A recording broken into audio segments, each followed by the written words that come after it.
Bom dia a todos. Vamos continuar a nossa aula sobre a introdução à linguagem C, que será a linguagem de programação que mais nós devemos utilizar no nosso curso de microcontroladores e microprocessadores. Tá certo? Bom, na aula passada eu acredito que nós paramos aqui quando nós falamos do laço for, não é isso? Então agora nós vamos continuar a introdução à linguagem C falando de matrizes, né? O que são as matrizes que nós tanto utilizamos nas linguagens de programação, né? Uma matriz é uma coleção de variáveis do mesmo tipo, que são referenciadas por um único nome, né? E um nome em comum. Tá? Na linguagem C, todas as matrizes consistem em localizações contíguas na memória. Tá? Ou seja, quando nós declaramos uma matriz, por exemplo, uma matriz, né, também chamada de vetor, de 10 posições, 10 elementos daquele tipo, tá? Significa que ele vai ocupar 10 posições contíguas na memória, tá certo? Então a linguagem C tem esta característica, tá?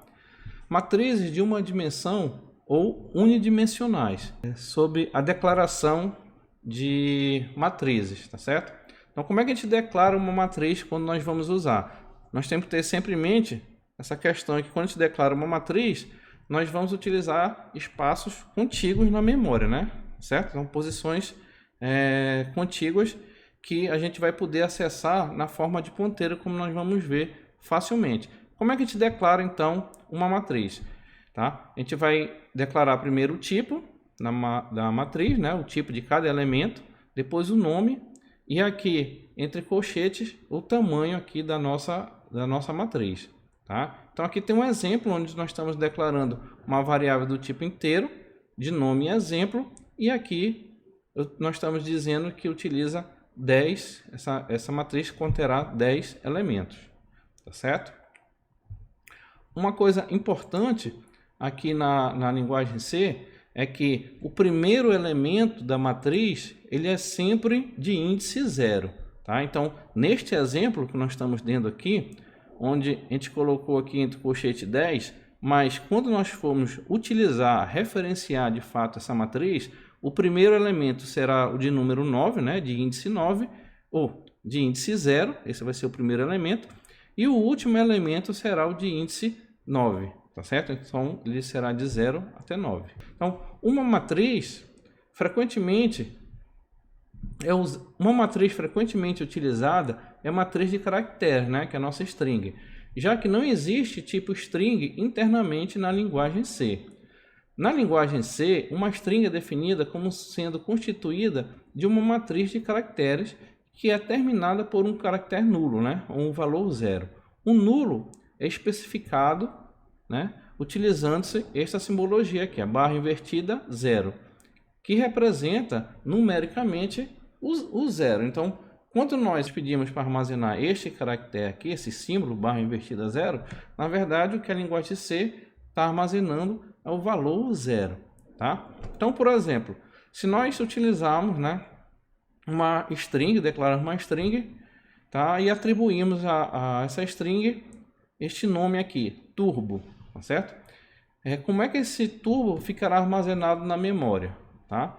Então, nós temos aqui a string, tá certo? Armazenado na memória, de tal forma que a primeira posição, como eu disse, que é a de índice 0, será o T maiúsculo, tá? E aí terá a posição 1, 2, 3, 4. Então, esse aqui seria o último caractere que nós armazenamos, só que, por ser uma string, a linguagem C irá armazenar mais o caractere nulo. Tá? Então, neste caso aqui, nós temos aqui 6 posições de memória. E, numericamente, os valores armazenados nessa string serão o quê? Aqueles da tabela ASCII de cada um dos caracteres. Então, se nós operarmos aqui o caractere de índice 0, numericamente ele está armazenado como um valor 84. O que significa? Que a tabela ASCII, se nós formos consultar, o T maiúsculo será o de número 84. A mesma coisa serve para os demais caracteres, tá certo? Lembrando que uma string sempre irá terminar com caractere nulo ou o valor 0. Tá? A linguagem C não faz verificação de limite em matrizes. Nada impede que seja ultrapassado o fim da matriz. Gente, eu não sei se vocês estão acostumados a trabalhar com a linguagem C, tá certo? Mas essa aqui é uma característica importante que, se vocês não prestarem atenção, vocês podem comprometer o funcionamento do código de vocês, tá certo? Então vamos a este exemplo aqui. Nós vamos declarar uma matriz de nome quebra, tá? Do tipo inteiro, com 10 elementos. E uma variável de nome i também do tipo int. Então, nós vamos colocar aqui um laço, onde o i vai de 0 até 99, tá certo? Ou seja, ele vai, a cada interação do laço, ele vai sendo acrescido de 1, inicia em 0, e vai acrescendo de 1 a cada interação.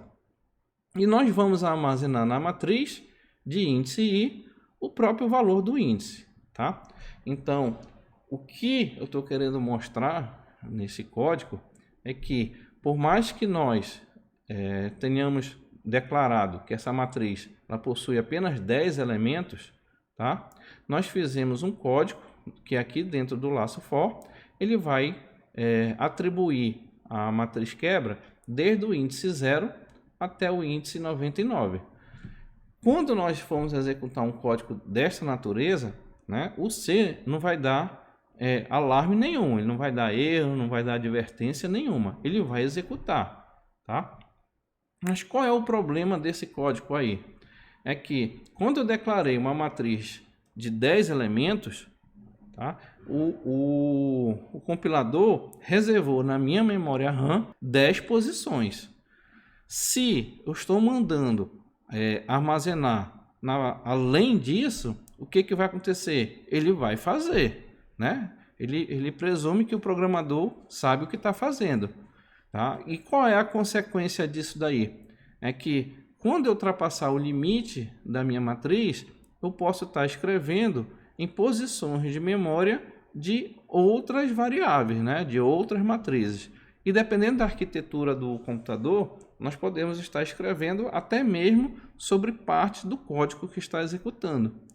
E aí, esse tipo de erro, como o compilador ele não emite nenhum tipo de advertência, né? Nenhum tipo de erro, é muito difícil do programador encontrar esse tipo de problema, tá? Porque aqui está bem claro, né? Nós declaramos como 10 posições, mas utilizamos até a 99, né? De 0 a 99, nós usamos 100 posições. Mas muitas vezes nós cometemos o erro de invadir, né? De ultrapassar apenas uma ou duas posições, tá? Sem que a gente perceba. E quando a gente faz isso, a gente está alterando valores de outras variáveis. Ou, dependendo da arquitetura, como eu já disse, valores posições de memória que são do próprio código, tá certo? Então, tenham cuidado com isso daí, tá? E o outro assunto importante é quando nós utilizamos matriz multidimensionais, tá certo?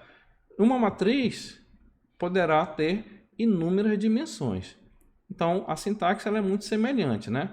Começa aqui pelo tipo, o nome da minha matriz, e aí nós vamos declarando aqui entre colchetes os tamanhos de cada uma das dimensões que nós vamos utilizar, tá certo?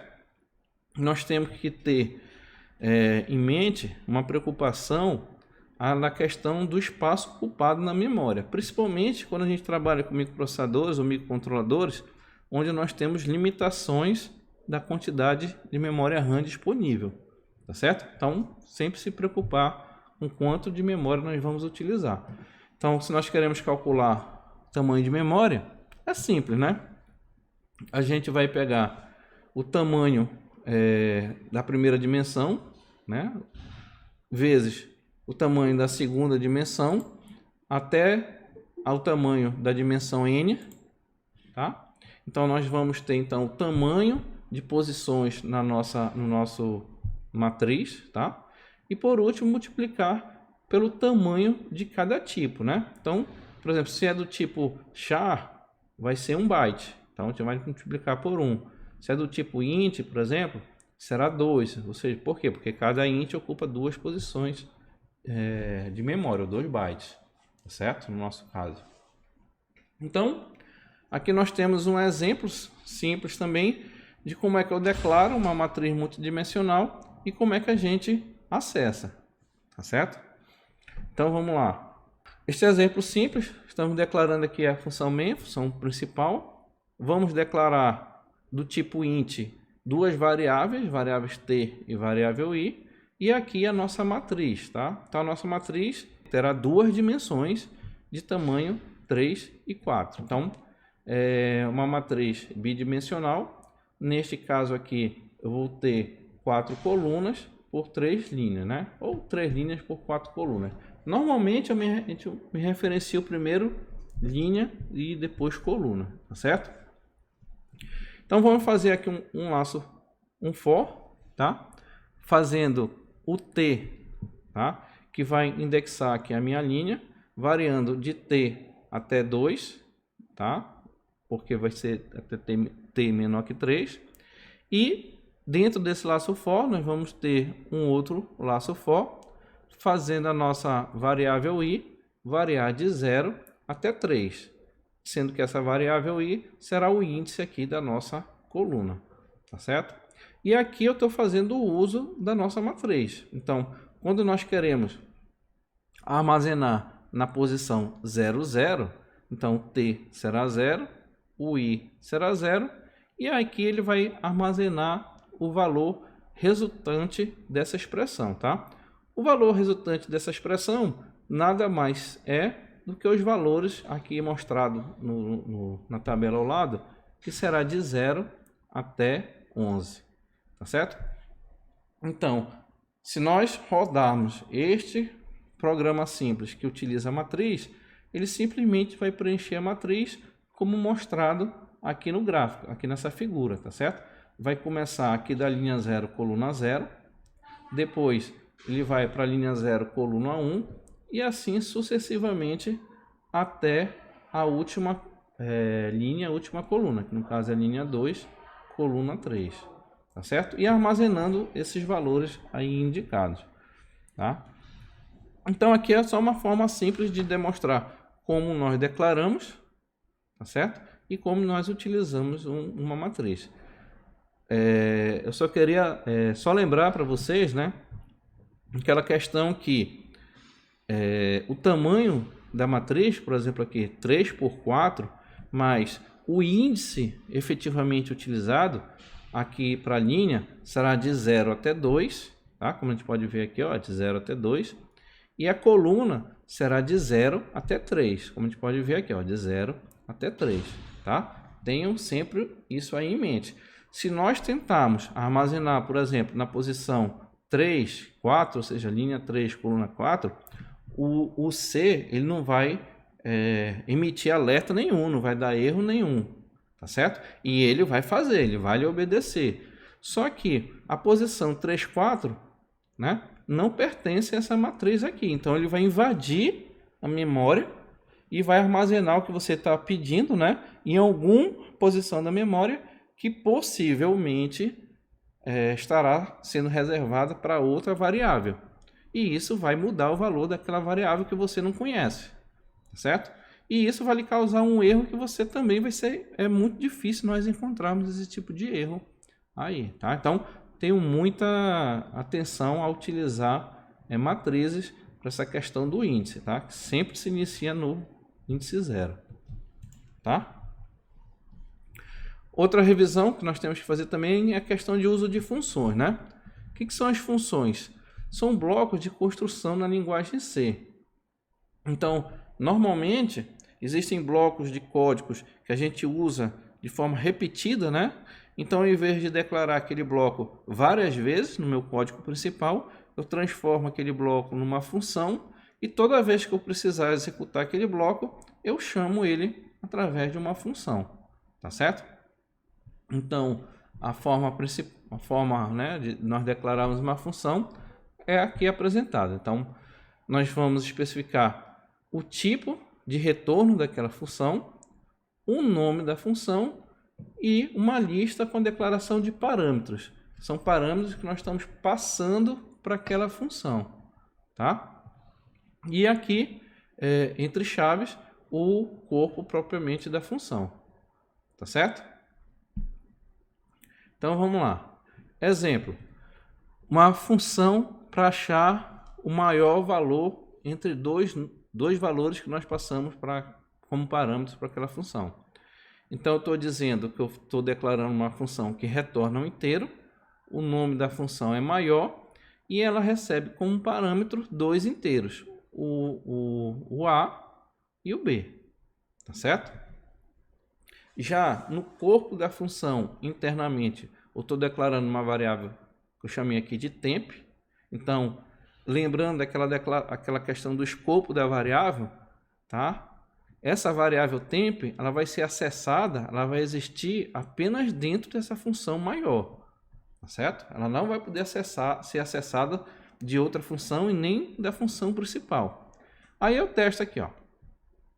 Se A for maior que B, então a variável temp recebe o A. Se não, recebe o B, tá? E aqui eu estou dizendo para retornar o valor de temp. Então é uma função muito simples, né? Só para mostrar o uso da função, que neste caso aqui ele vai retornar o valor de temp que conterá o maior entre A e B que foram recebidos pelaquela função como parâmetro, tá certo? Outra coisa importante quando a gente estuda a função é a forma como ela é feita a chamada, né? Os parâmetros. Eu tenho a chamada por valor e tenho a chamada por referência. Chamada por valor é esta forma como nós acabamos de ver, tá? Então, tem aqui a função que nós acabamos de estudar. E como é que ela é chamada, tá? Vamos lá. Eu tenho aqui, vou declarar as variáveis aqui inteira de nome valor, x, que recebe o valor 5, e y, que recebe o valor 20. Então, eu vou fazer a chamada da função, passando como parâmetros x e y, que possuem valores respectivamente 5 e 20. Tá? E o retorno dessa função será armazenado na variável valor, que foi aqui declarada. Certo? Então, o que eu espero ter como resposta dessa função? O valor 20, que é o maior entre 5 e 20. E esse valor será armazenado na variável valor. Tá entendido? Mas a questão é aqui, é o que acontece quando eu passo esses parâmetros aqui. Os valores, então, contidos nas variáveis x e y, eles são, na verdade, copiados na memória. Então, eles recebem uma nova posição na memória, tá certo? Para quando essa função de nome maior for chamada, ela possa acessar. Sendo que, é importante vocês observarem, né? Que, apesar de eu ter chamado aqui por x e y, aqui na hora de declarar, eu posso dar qualquer nome, tá? A e B nesse caso. Então, o valor de 5 que estava na variável x será agora A dentro dessa função e o 20 será o B dentro dessa função. Perceba que foi feita uma cópia, certo? Tá? O que eu fizer com essas variáveis A e B dentro dessa função, nada irá alterar o valor de x e y lá da função principal, certo? E a outra forma é a forma de chamada por referência, tá? Como é a forma chamada por referência? É quando eu passo a posição da memória que aquela minha variável ocupa, que é um chamado de ponteiro, que é o que nós vamos ver daqui a alguns slides. Então, por exemplo, aqui eu tenho a mesma declaração da variável anterior, do código anterior, né? X igual a 5, y igual a 20. E agora, ao nós chamarmos a função maior, perceba que nós colocamos esse caractere aqui, né? Aquele E comercial, né? Chama. Antes do X e aqui antes do Y. Com isso, eu estou dizendo para o meu código em C que não é para passar uma cópia do valor de X e de Y, e sim a posição da memória que x ocupa e y ocupa. Ora, preste atenção que se nós temos a posição de memória que x ocupa e y ocupa, eu posso fazer o que eu quiser, né? Eu posso ir lá ler a minha função para, neste caso aqui, achar o maior valor, como eu também posso alterar os valores de x e y, tá certo? Bom, e a função, como é que ela é declarada para que possa receber uma chamada por referência? É dessa forma aqui, ó. Então, antes do nome da variável, nós colocamos aqui esse asterisco aqui. Então, int, que é do tipo int, tá? Asterisco e o nome da variável, nesse caso aqui, a e b. E aqui o código, a forma de nós utilizarmos, tá certo? Ela é muito semelhante, só que agora eu estou trabalhando com o ponteiro da variável. E a forma de eu acessar o ponteiro é acessando acessando o ponteiro no seguinte sentido, no sentido de qual é o valor armazenado naquela posição de memória apontada pelo ponteiro. E aí é dessa forma aqui, como a gente vai ver daqui a pouquinho já. Então, aqui eu estou pegando o valor apontado por A, testando se é maior do que o valor apontado por B. Notem que A e B não são os valores 5 e 20, e sim as posições de memória passado de X e de Y, tá certo? E aqui é a mesma coisa, eu vou armazenar na variável temp ou o valor de A ou o valor de B. E aí retorna o valor de tempo, que é o maior entre A e B. Então, nós vimos duas formas aí de uma chamada função por valor, onde eu crio uma cópia da variável, tá? Que estão aqui quando eu faço a chamada, tá? Que são os parâmetros da função.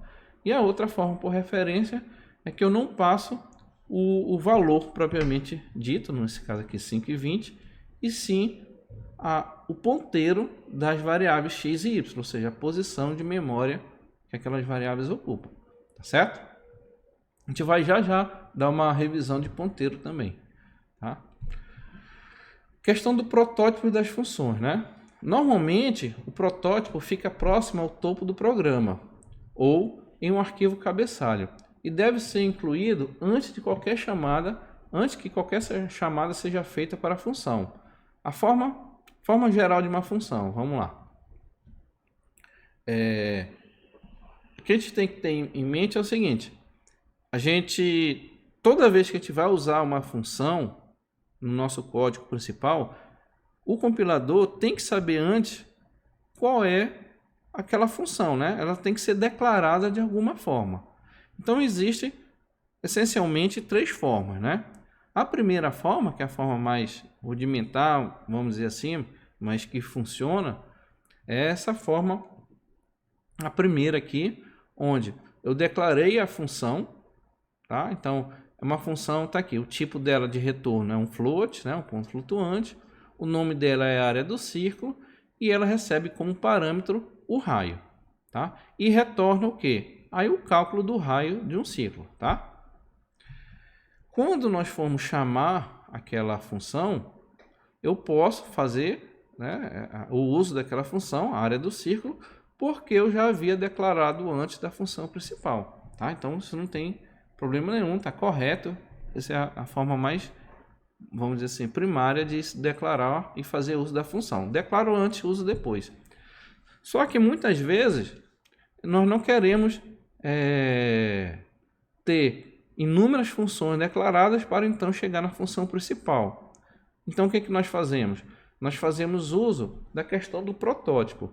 Nós apenas declaramos aquela função, tá? Assim como aqui no primeiro exemplo, só que ela não possui o corpo da função. Ela simplesmente está declarada o tipo de retorno, o nome e os parâmetros, tá? Não tem o corpo da função.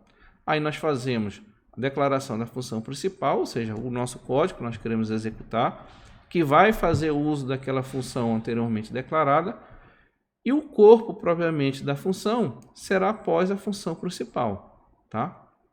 Então tá aqui, declarou o protótipo aqui em cima, mas o corpo principal realmente só veio, o corpo da função só veio realmente depois da função principal, certo?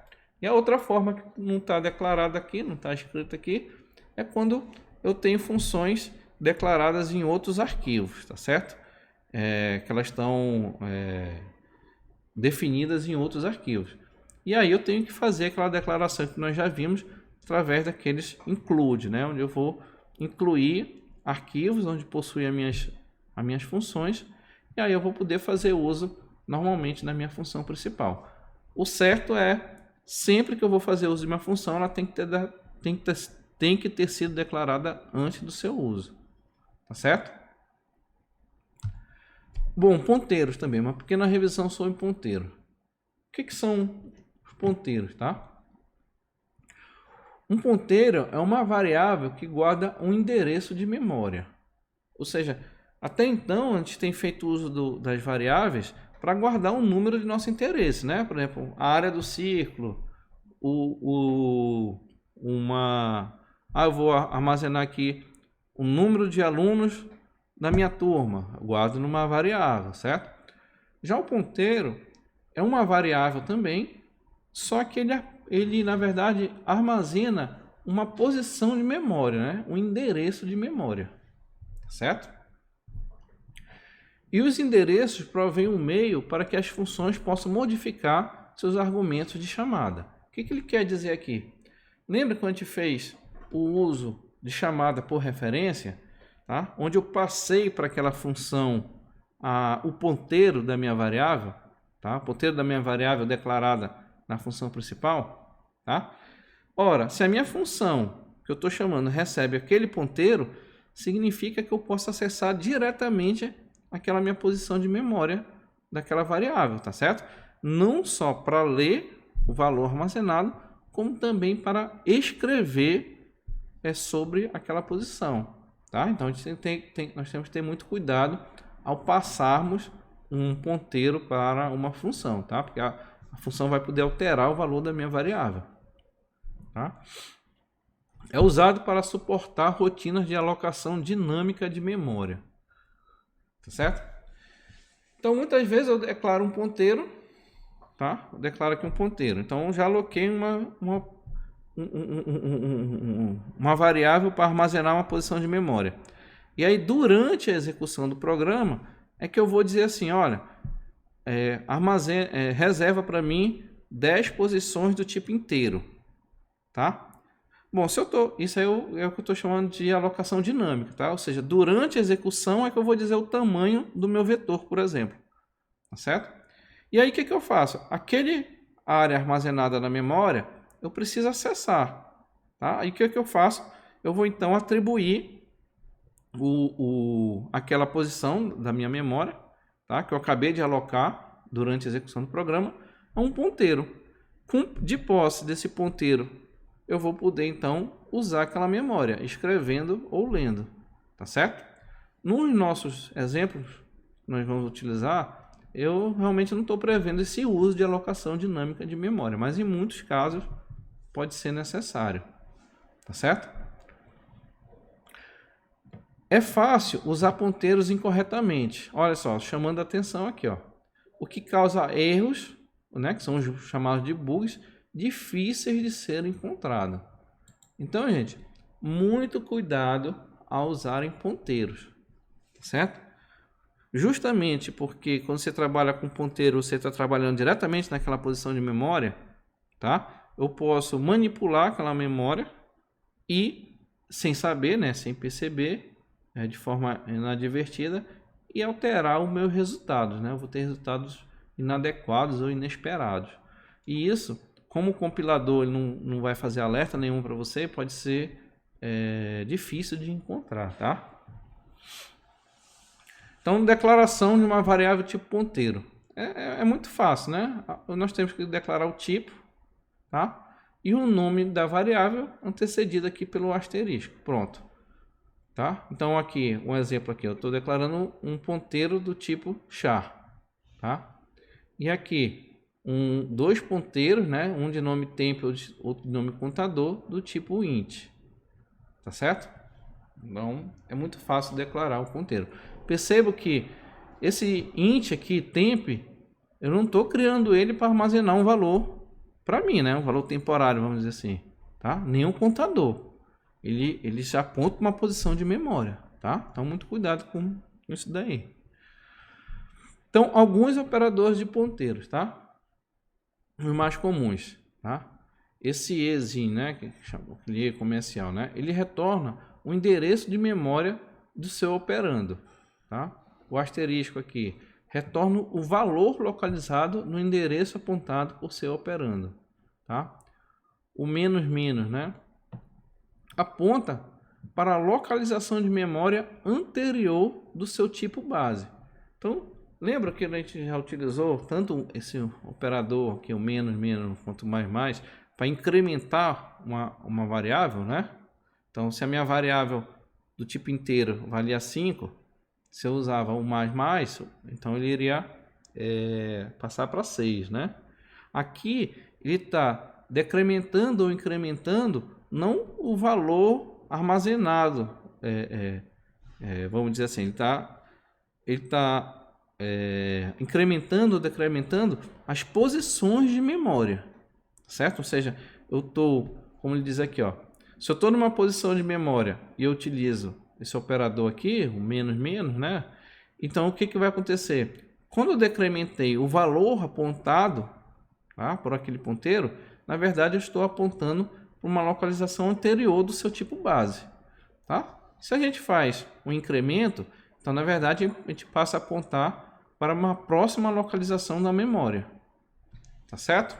Então, vamos aqui para um exemplo bem simples e entender que o tipo base, que é isso que eu falo aqui, ele é importante para quando a gente trabalha com ponteiro, tá?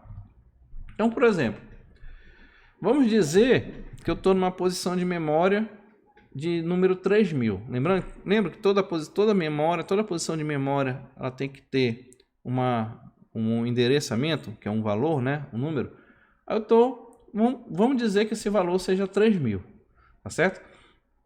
Então, eu estou declarando aqui um ponteiro de nome CH, né?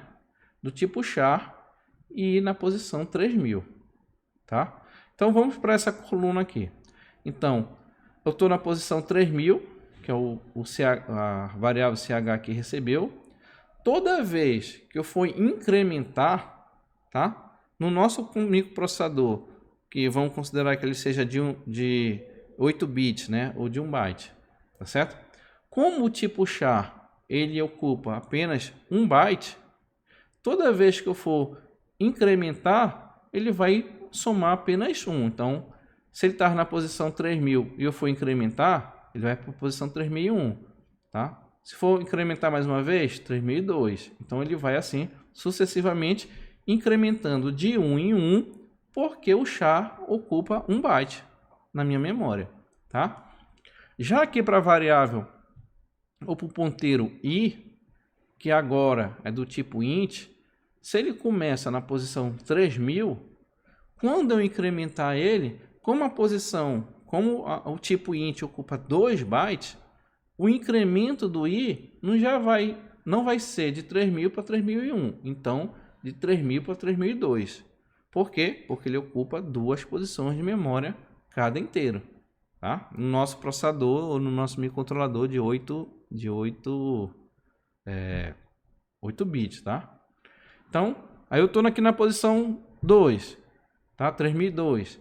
Quando eu incrementar, eu já vou para 3004, tá? Ou seja, o tipo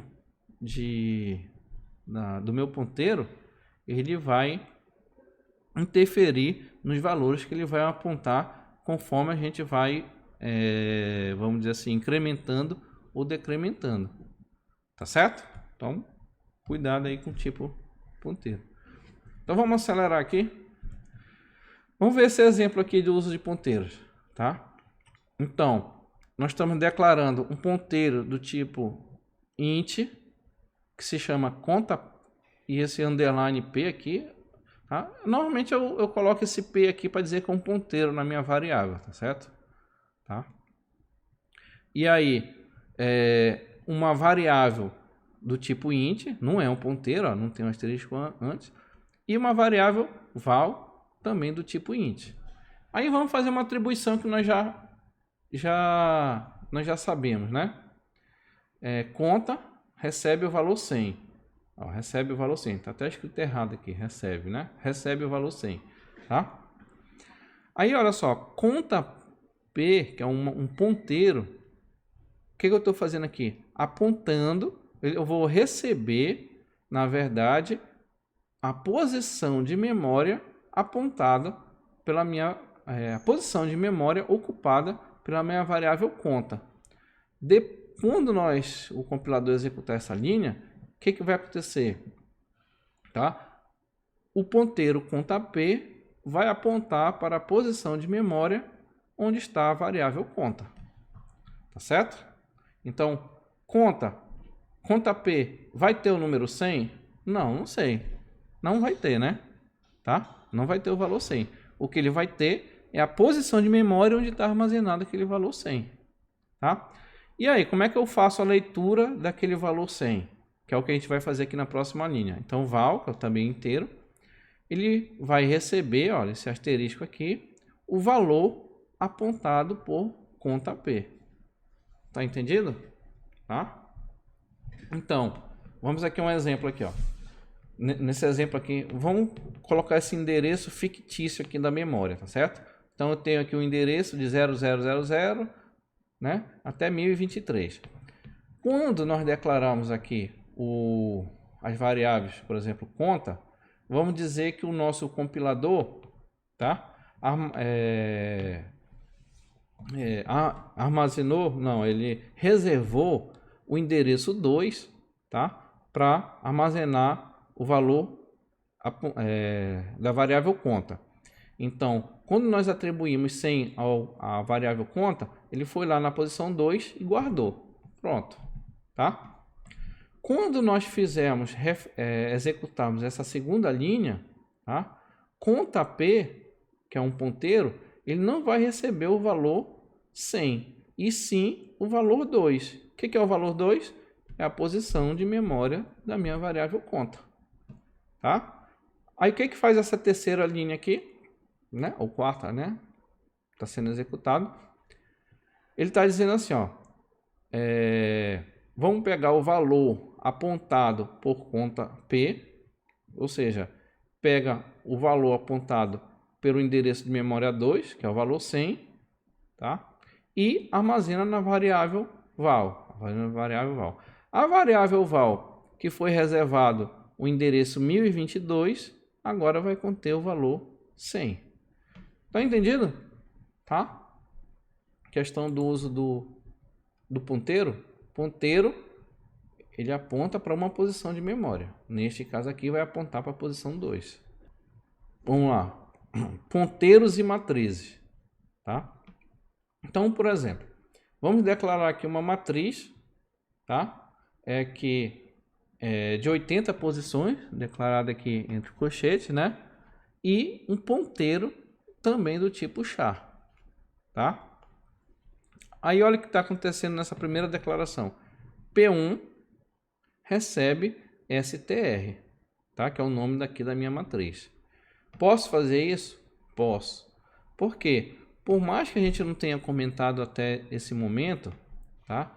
Mas o nome de uma matriz aponta para o primeiro endereço.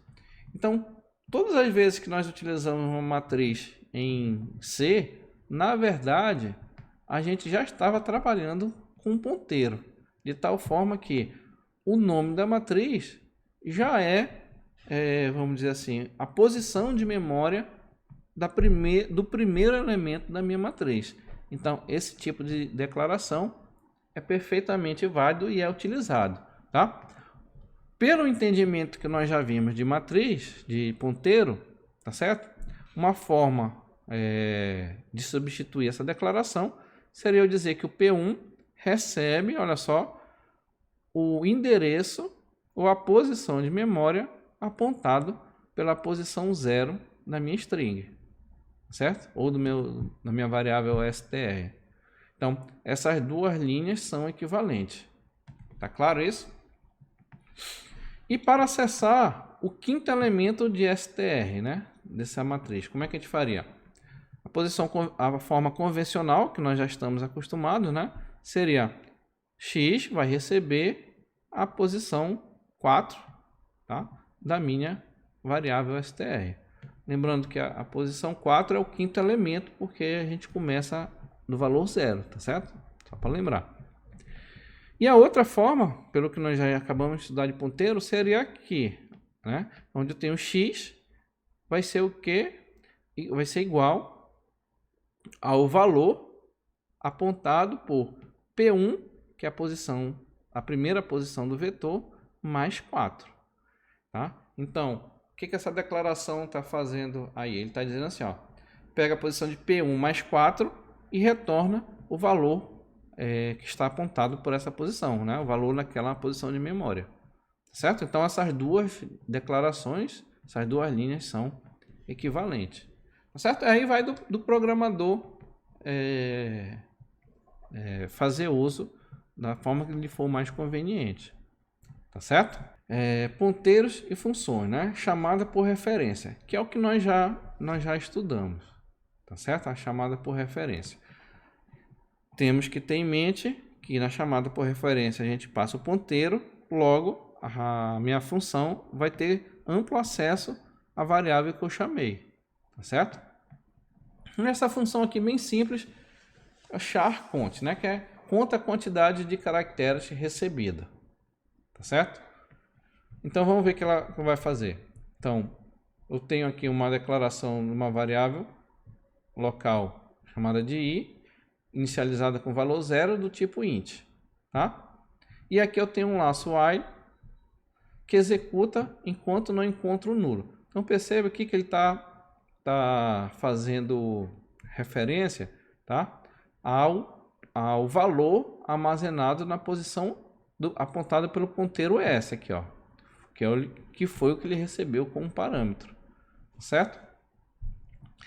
E aqui dentro do laço while, ele vai incrementar o valor de i para cada interação, e para cada interação, o que ele vai fazer? Ele vai incrementar a posição apontada por S.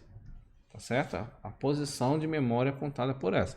Então, quando eu receber, por exemplo, um vetor, né, uma matriz de 5 elementos, por exemplo, eu vou receber aqui o ponteiro do primeiro elemento.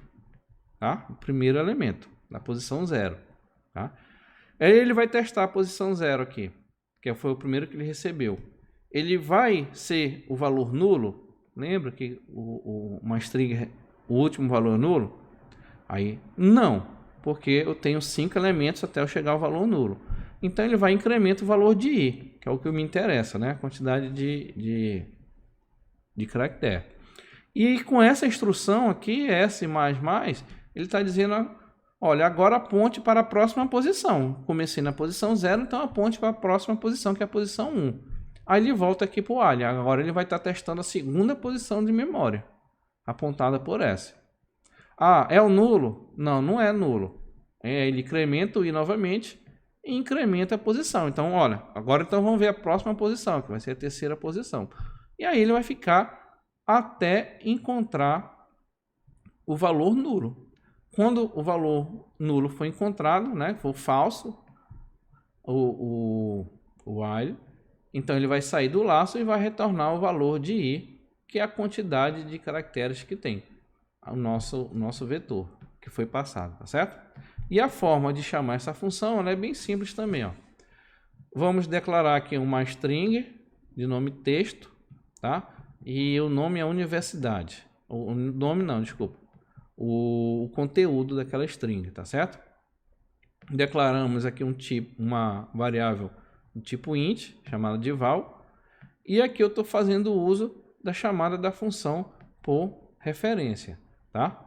Como nós já vimos, desculpa, nós passamos o nome da string. Por ser uma matriz, o nome já é o ponteiro do primeiro elemento, tá certo? Vai executar a função conta, char count, né? E no final vai retornar o valor de caracteres armazenado. Tá entendido? Tá? É bem simples, né? Vamos para esse exemplo aqui, tá? Onde nós temos o quê? Esse exemplo aqui, esse e o próximo exemplo, ele veio para mostrar que eu posso alterar o valor passado como referência, tá? Então, vamos criar aqui uma função que nós chamamos aqui de dobro, não vai retornar nada e vai receber como parâmetro um ponteiro do tipo int, chamado de valor, tá?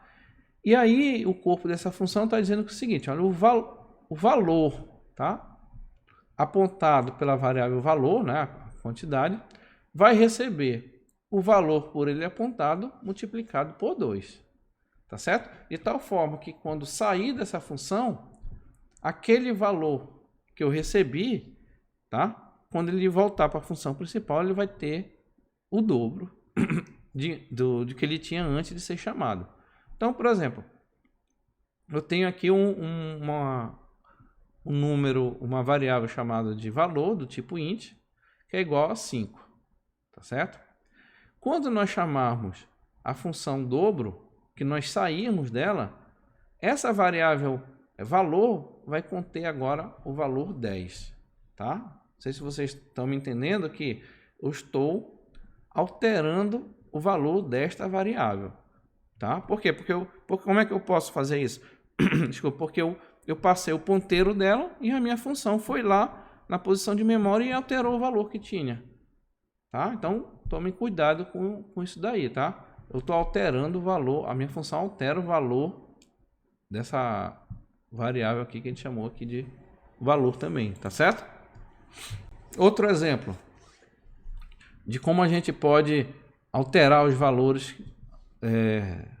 apontados pelos nossos ponteiros, tá? Essa função aqui, que é a função troca, ela não vai retornar nada, recebe como parâmetro dois ponteiros, x e y. O que ela faz? Ó? Ela simplesmente troca os valores apontados por x e y. Então, vamos ao seu corpo da função. Então, temos aqui uma variável temporária, né? Também do tipo int. Essa variável temporária recebe o valor apontado por x. X vai receber, né, o valor, no caso, a posição apontada por x, né, vai receber o valor de y, e a posição apontada por y vai receber o valor anteriormente armazenado aqui em temp. Então, não sei se vocês estão conseguindo perceber, mas eu estou trocando os valores que estavam apontados pelos ponteiros x e pelo ponteiro y. Tá certo? Então vamos ver como é que nós fazemos chamada dessa função. Temos aqui duas variáveis, a e b. A recebe 10, b recebe 20, tá? E aqui nós vamos chamar a função troca, onde nós estamos passando o quê? O ponteiro da variável a e o ponteiro da variável b.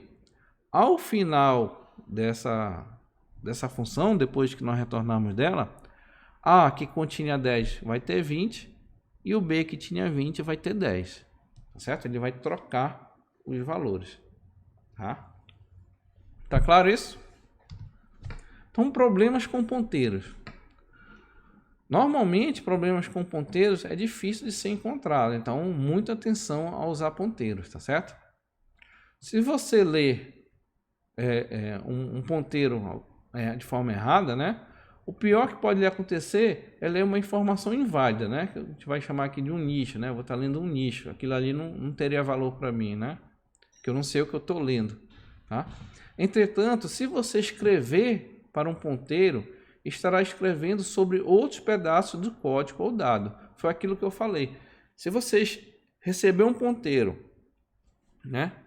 Não tomou cuidado e escreveu sobre a posição que estava apontado por aquele ponteiro, você pode estar escrevendo sobre uma posição de memória que vai ser um pedaço de um código, tá? Ou um dado, tá? Que é armazenado por outra variável. Então, muito cuidado, tá? Isso pode não ser mostrado mais tarde na execução do programa, levando a procurar pelo erro em lugar errado. Então, por exemplo, você está fazendo um algoritmo lá qualquer e está dando um resultado errado, aí você pensa que é o seu algoritmo. Não, o algoritmo às vezes está certo, mas você pode ter feito uso de alguma função que lá naquela função você passou um ponteiro e o ponteiro alterou o valor de uma variável qualquer, tá? Que você nem tomou ciência disso. E aí você vai ter um resultado errado, tá certo? Sendo que o seu algoritmo poderia estar correto, tá? Então, outra recomendação é não evite o uso de ponteiros somente porque, quando manipulados incorretamente, pode causar alguns problemas muito complexos. Gente, ponteiro existe para ser usado e eles facilitam muito a nossa vida, tá? Você deve ser cuidadoso, certifique-se de que sabe para onde cada ponteiro está apontando antes de usá-lo. Apesar de a gente não detalhar muito, tá? Eu posso ter, inclusive, ponteiros de funções, tá? A gente não vai usar no nosso curso, mas existem ponteiros de funções, tá? Onde eu chamo uma função por um ponteiro, dado que eu posso conhecer onde aquela função inicia, tá certo? Vamos mudar aqui de assunto, que eu chamei de manipulando bits. Esse assunto aqui vai ser importante no nosso curso, quando nós estivermos programando o nosso microcontrolador, tá certo? Que é como é que eu manipulo os bits, tá? Isso vai ser importantíssimo. Então vamos prestar atenção a alguns exemplos, tá? Então, por exemplo, como os pinos dos microprocessadores e microcontroladores costumam ser acessados como bits individuais, tá? O emprego de operações que manipulam bits são frequentemente utilizados. Esses pinos aqui na frase são aqueles pinos físicos, né? Aqueles que de fato recebem ou transmitem, né, um sinal, no nosso caso analógico ou digital, tá certo? Normalmente digital, tá? Então, esses pinos, quando eu quero manipular as informações contidas nesses pinos, né? Normalmente a gente faz uso de apenas a manipulação de um bit, que é o que representa aquele pino, tá? Então, por isso a importância de a gente saber manipular os bits dentro do nosso microcontrolador, utilizando a linguagem C, que é o que a gente vai adotar com maior frequência, tá certo? E as principais operações que nós vamos ver são essas aqui, ó. A operação OU, tá? O símbolo é essa aqui, essa barra, né? Que normalmente eu uso para ativar o bit, colocando em 1. O E, tá? Normalmente para desativar os bits, colocando em 0. O exclusivo, né? O XOR, tá? Tem um chapeuzinho aqui como um símbolo empregado na linguagem, tá? Normalmente usado para trocar o estado dos bits. Tem um complemento de 1, que é a negação, né? O não, usado para inverter os níveis lógicos, né? O estado lógico. Tem os deslocamentos de bits. Então, por exemplo, aqui eu tenho um valor armazenado na variável val, né? Esse comando aqui, ele diz que eu devo deslocar para a direita x posições, aqueles bits, tá? Então, o valor é deslocado x bits para a direita. E a mesma coisa eu posso deslocar para a esquerda, tá? Então, eu tenho aqui uma declaração dizendo para que o valor armazenado aqui em val é deslocado x bits para a esquerda, tá? Então vamos aqui a um exemplo simples aqui.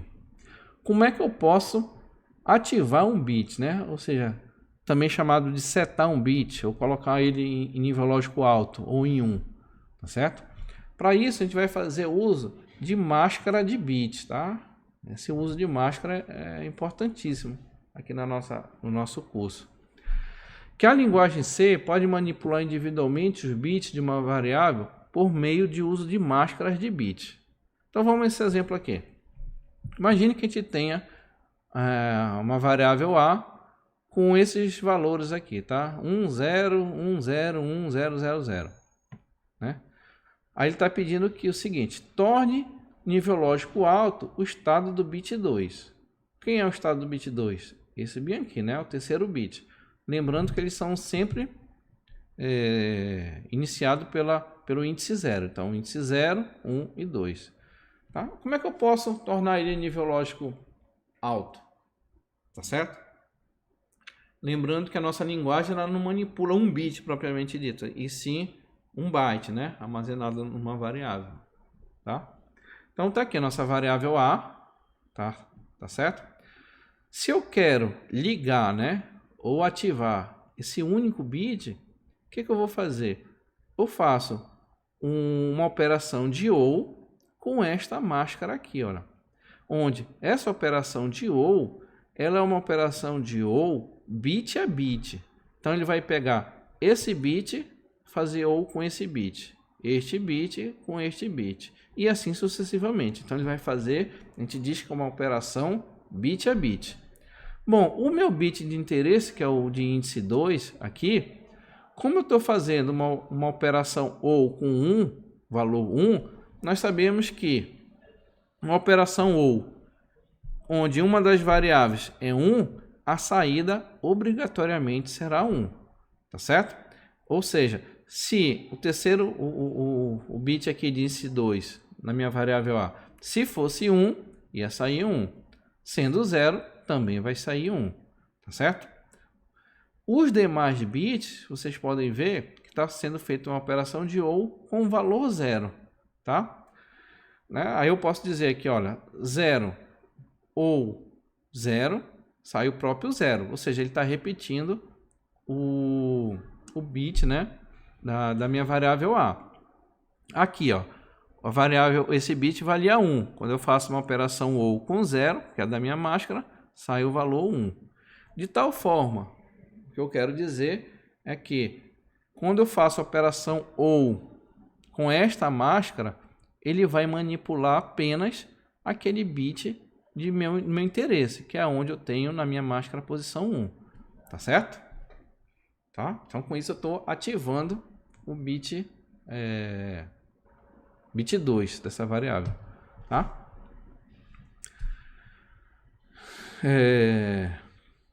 Assim. E como é que eu faço na nossa linguagem C, né? Como é que a gente faz isso daí? Tá? No nosso dia a dia. A gente vai fazer. Então tá aqui, eu estou declarando uma variável A do tipo char, lembra que é de 8 bits. Tá aqui a minha variável A. E a minha variável B vai receber o A, fazendo uma operação bit a bit de 1 deslocado de 2, tá? De 2 bits, tá? Então, só para vocês entenderem, ó, o que está aqui entre parênteses é esta operação aqui, olha, 1 deslocado de 2 significa, né, que eu tenho um valor 1, seria o valor 1 mesmo, né? Então ele estaria aqui mais à direita. Aí eu vou deslocar ele 2 bits para a esquerda. Então, 1, 2. Pronto. Ele caiu em cima do bit que eu queria manipular. Tá certo? Então, esta operação aqui é para eu estar construindo a minha máscara.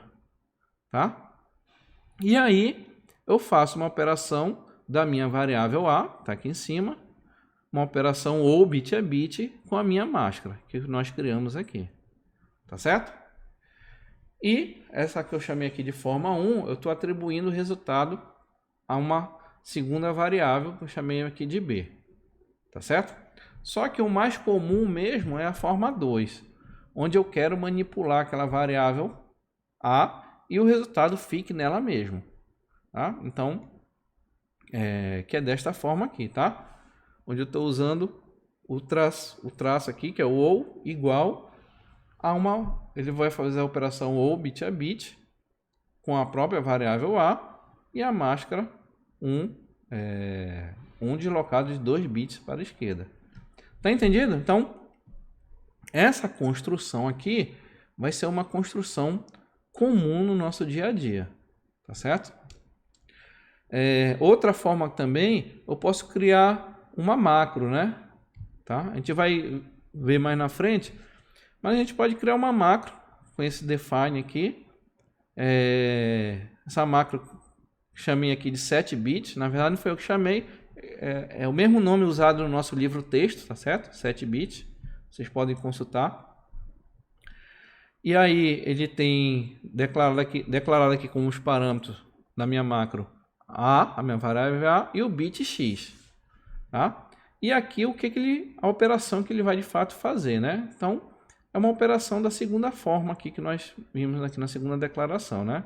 Ele vai pegar a variável A, vai fazer uma operação bit a bit da própria variável A com o 1 deslocado de x bits para a esquerda, que é a máscara.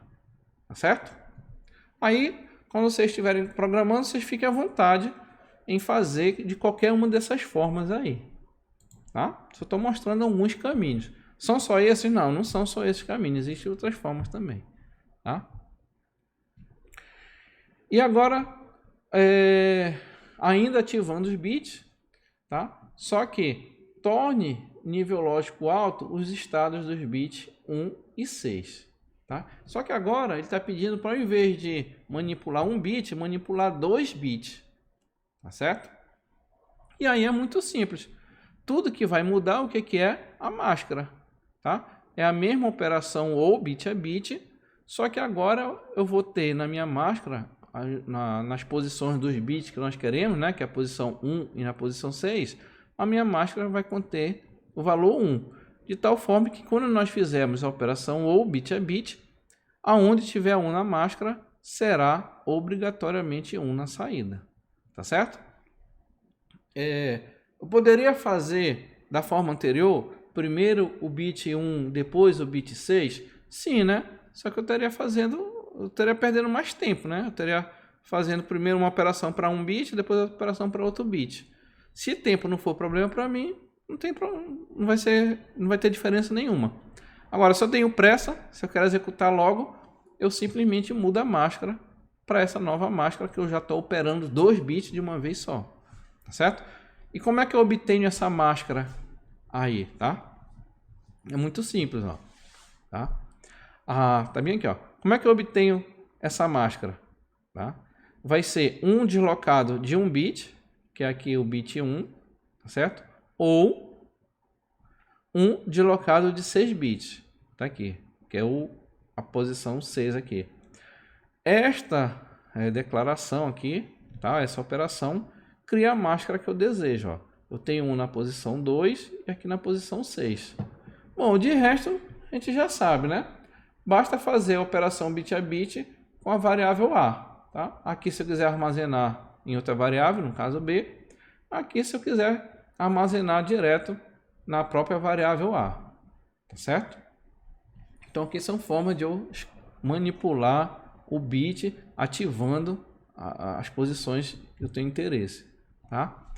O outro seria o contrário, né? Eu estou desativando o bit. O que seria desativando de bit? Né? Seria tornando ele nível lógico baixo, tá certo? Como é que nós vamos fazer? Tá aqui nossa variável A. Se vocês perceberem, é o mesmo valor, né, da variável, eu não estou mudando o valor de A, tá? Eu estou mudando as operações. Aí ele está solicitando o seguinte: torne nível lógico baixo o estado do bit 5. Tá aqui o bit 5. Gente, lembrando lá da eletrônica digital, se eu quero tornar um valor 0, né? O que eu faço? Multiplico por 0, né? Qualquer que seja a entrada vai ser 0. Concorda comigo? Lá da eletrônica digital, quem é a nossa multiplicação por 0? É a operação E, não é isso?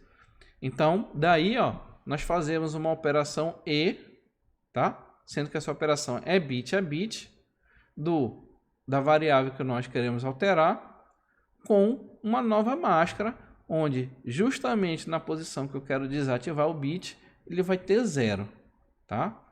Então, na posição, que é a posição 5, eu coloco um 0 e todas as demais posições vai ter o valor 1. Então, aqui eu tenho uma nova forma de escrever a máscara, né? Onde eu vou colocar 0 nas posições onde eu quero desativar, tá certo? Então, como é que fica na nossa linguagem C? Tá aqui a nossa variável A, recebe o valor que nós já estamos trabalhando, né? E aí eu vou fazer a operação bit a bit da variável A, tá? Uma operação E com essa máscara aqui, ó. Percebo que é um deslocado de 5 bits, tá? Todos esses bits invertidos, ó, tá? Você consegue perceber aqui a negação, tá? Então, com isso, nós criamos a máscara e fazemos a operação bit a bit. Se nós queremos já fazer a operação com a variável A, tá? Nós podemos utilizar dessa forma, tá? A operação E, bit a bit, da variável A com a máscara que nós estamos criando. Tá entendido? Tá entendido essa criação dessa máscara? Olha, eu tô lendo aqui uma dúvida, tá? Eu vou voltar depois, tá? Para tirar a dúvida, agora que eu tô lendo. Mas vamos lá. Sim, nós podemos criar também uma macro para limpar, né? Ou para limpar aquele bit, né? Para zerar também, como chama, né? Que é o CLR, né? Abreviatura aí, eu acho que é de Clear Bit. Essa macro também foi definida lá no nosso livro e nós podemos utilizar quando nós quisermos, tá? Então ele recebe como parâmetro a variável A e a posição X que nós queremos alterar. Então o que ele vai fazer, essa macro, o que essa macro vai fazer? Vai pegar a variável A, fazer uma operação bit a bit e com a máscara que nós estamos criando aqui, tá? Que a máscara que nós vamos criar nada mais é do que colocar um 0 naquela posição indicada aqui por bit X e todos os demais serão 1, como mostrado aqui no nosso exemplo, tá certo? E assim como nós vimos no primeiro caso de ativando bit, nós podemos fazer uma operação onde a gente pode desativar mais de um bit numa mesma operação, né? Para isso, basta que a gente crie a máscara adequada. Então, por exemplo, neste caso aqui, é solicitado que torne nível lógico baixo os estados do bit 3 e 7. Então, está aqui o bit 3 e o bit 7. Se nós queremos desativá-lo, né, ou torná-lo 0, nós vamos fazer uma máscara de tal forma que aquelas posições, tá, sejam 0 e todas as demais posições sejam 1, tá? Então, está aqui o exemplo de como eu posso criar essa máscara aí, tá? Tá aqui, ó, embaixo. 1 deslocado de 3 bits para a esquerda, tá? Fazendo uma operação ou bit a bit de 1 deslocado de 7 bits para a esquerda, que é a sétima posição. Quando nós fizermos essa operação, nós vamos obter esta máscara aqui, que é a que nós é o inverso do que nós desejamos, tá certo? Como nós precisamos inverter, então, nós vamos fazer o uso aqui do operador de negação bit a bit, tá? O inversor aqui, bit a bit. Aí sim eu tenho a máscara desejada, colocando zeros naquelas posições aí do bit 3 e bit 7, tá? E aqui mostrando na linguagem C como é que a gente faz as operações, eu acho que vocês já compreenderam, tá? A outra operação lógica é a invertendo o estado dos bits. Então nós vimos primeiro como é que eu ativo, ou seja, eu torno 1, como é que a gente desativa, ou seja, torna 0, e aqui eu quero inverter, tá certo? Se está 1 vira 0, se está 0 vira 1, tá? Então é dado o valor da variável A, é o mesmo valor, não foi alterado, e é solicitado inverta o estado do bit 5. Então está aqui o bit 5 da minha variável A. Para nós invertermos, nós vamos fazer uma operação ou exclusivo, bit a bit, onde a posição onde nós desejamos inverter será 1, tá certo? Então, se eu quero inverter então o bit 5, justamente na posição do bit 5 ele será 1. Quando nós fizermos a operação exclusivo, aqui onde seria 1, onde era 1, se tornará 0. Se fosse 0, se tornaria 1, certo? Então aqui está como nós fazemos o uso dessa inversão utilizando a linguagem C, tá? Aí, como nós já vimos, né? Criamos aqui a máscara, tá? E fazemos uma operação agora o exclusivo com a variável que nós queremos alterar, a variável A. Aqui o valor é armazenado na segunda variável B ou aqui é armazenado na própria variável A. Tá claro? E também nós podemos fazer uso de uma macro, né? Nós podemos declarar uma macro, tá? Dessa forma aqui. os dois parâmetros, a variável e a posição que nós queremos alterar. E aqui a operação que nós já conhecemos. É uma ou exclusivo bit a bit. Tá certo? Aqui nós temos, no caso de nós quisermos inverter duas posições ao mesmo tempo. A posição 3 e a posição 6. Como nós já sabemos, a única coisa que nós vamos fazer é construir uma máscara adequada, né? Então, se nós queremos inverter a posição 3 e a posição 6 da nossa variável, nós vamos construir uma máscara de tal forma que aquelas posições contenham um valor 1. Ao final da operação, como nós podemos ver aqui no exemplo, ó, onde era 0 se tornou 1, onde era 1 se tornou 0. Então nós invertemos as duas posições, tá? E novamente aqui está mostrando como é que eu crio essa máscara, tá? É semelhante às outras que nós já vimos. E aqui como é a nossa linguagem C, fazendo o uso dessa operação de inverter o estado, tá certo? E para finalizar, como é que eu testo um bit, né? Como é que eu quero saber se aquele bit está ativo ou desativado? Ativado ou está desativado? Se ele vale 0 ou se vale 1, né? Como é que a gente pode fazer? É muito simples, né? Nós vamos fazer uma operação e bit a bit com a máscara de tal forma que contenha 1 naquele bit que eu queira testar. Então, por exemplo, neste caso aqui, olha, temos a variável A e ele é solicitado, ó, teste o estado do bit 5. Então tá aqui, vamos colocar 1 na posição do bit 5, tá certo? Ao final da operação bit a bit, nós vamos ter aqui o teste. Mas como é que podemos avaliar esse teste? Tá certo? Ele é simples. Se aquele bit for 0, que eu estou testando, eu vou retornar, né, o resultado da minha operação será tudo 0. E como nós sabemos, para a linguagem C, o valor 0 é considerado falso. Então, se ao final dessa operação eu retornei tudo 0, então é falso. Então, aquele bit vale 0. Tá? Se, como nesse exemplo, o bit vale 1, nós temos o que? Um valor qualquer diferente de 0. Né? Como nós já sabemos, a linguagem C, um valor qualquer diferente de 0 é verdadeiro. Então, neste caso aqui, a operação nos retornou que valor é esse? 1, 2, 4, 8, 16, 32.